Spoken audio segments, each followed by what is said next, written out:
ಇನ್ನು ಮುಂದಿನ ರಾಶಿ ತುಲಾ ರಾಶಿ. ಈ ರಾಶಿಯವರಿಗೆ ಈ ಯುಗಾದಿಯ ಹೊಸ ಸಂವತ್ಸರ ಯಾವ ರೀತಿ ಫಲಾನುಫಲಗಳನ್ನ ತಂದುಕೊಡುತ್ತೆ? ತುಲಾ ರಾಶಿ ವಿಚಾರ ನೋಡಿದ್ದಾದ್ರೆ ಎಲ್ಲವೂ ನಿಮಗೆ ಶುಭದಾಯಕವಾಗಿ ಕಾಣಿಸ್ತಾ ಇದೆ, ಏನು ತೊಂದರೆ ಇಲ್ಲ. ಪಂಚಮದಲ್ಲಿರತಕ್ಕಂಥ ರಾಹು ಒಂದನ್ನು ಬಿಟ್ಟರೆ ಇನ್ನೆಲ್ಲವೂ ಚೆನ್ನಾಗಿದೆ.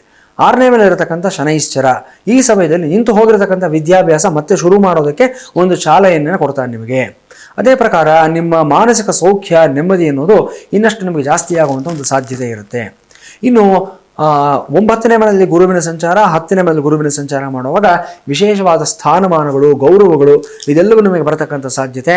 ಒಂದಷ್ಟು ಜನಗಳಿಗೆ ಬೇರೆ ಊರುಗಳಿಗೆ, ಬೇರೆ ದೇಶಗಳಿಗೆ ಹೋಗಿ ಸುತ್ತಾಡ್ಕೊಂಡು ಬರುವಂಥ ಒಂದು ಯೋಗಗಳು ಇದೆಲ್ಲವೂ ಸಹ ಬರ್ತಾ ಇರುತ್ತೆ. ಇದರ ಜೊತೆಯಲ್ಲಿ 11ನೇ ಮೇಲೆ ಇರತಕ್ಕಂಥ ಕೇತುನು ಅಷ್ಟೇ ಅದ್ಭುತವಾದ ಲಾಭಾಂಶಗಳನ್ನು, ಮೈತ್ರಿಗಳನ್ನು, ಸ್ನೇಹಗಳನ್ನು ಎಲ್ಲವನ್ನೂ ಸಹ ತಂದುಕೊಡ್ತಾನೆ, ಚೆನ್ನಾಗಿದೆ.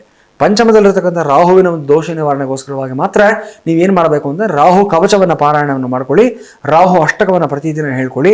ದುರ್ಗಾದೇವಿಯ ಸನ್ನಿಧಾನದಲ್ಲಾಗಲಿ, ಚೌಡೇಶ್ವರಿ ಯಲ್ಲಮ್ಮ ಸನ್ನಿಧಾನದಲ್ಲಾಗಲಿ, ರೇಣುಕಾದೇವಿ ಸನ್ನಿಧಾನದಲ್ಲಾಗಲಿ ವಾರ ಹೋಗ್ಬಿಟ್ಟು ಶನಿವಾರದ ದಿವಸ ಆಗಲಿ, ಮಂಗಳವಾರದ ದಿವಸ ಆಗಲಿ ಅಲ್ಲಿ ನಿಂಬೆಹಣ್ಣಿನ ದೀಪವನ್ನು ಹಚ್ಚಿಟ್ಬಿಟ್ಟು ಬರೋದನ್ನು ರೂಢಿಯನ್ನು ಮಾಡ್ಕೊಳ್ಳಿ.